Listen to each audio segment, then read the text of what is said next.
بسم اللہ الرحمن الرحیم۔ السلام علیکم ورحمۃ اللہ وبرکاتہ۔ آج کی آیت، بسم اللہ الرحمن قل انما حرم ربی الفواحش ما ظہر منها وما بطن والإثم والبغي بغير الحق وأن تشركوا بالله ما لم ينزل به سلطانا وأن تقولوا على الله ما لا تعلمون۔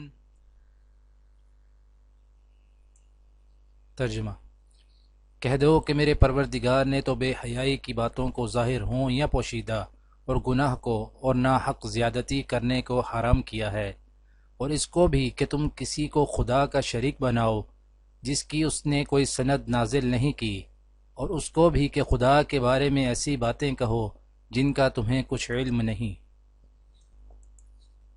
آج کی دعا: ربنا آمنا فاغفر لنا وارحمنا وانت خیر الراحمین۔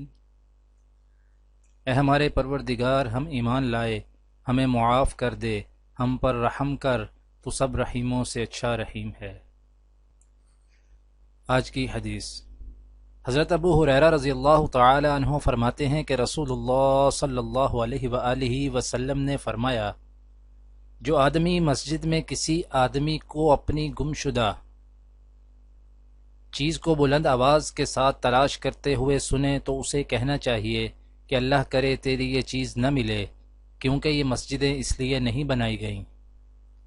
دعا ہے کہ اللہ تعالی دنیا اور آخرت کی تمام بھلائیاں عطا کرے، عمل کی توفیق دے۔ سبحان ربک رب العزت عما یصفون وسلام علی المرسلین والحمد للہ رب العالمین، آمین۔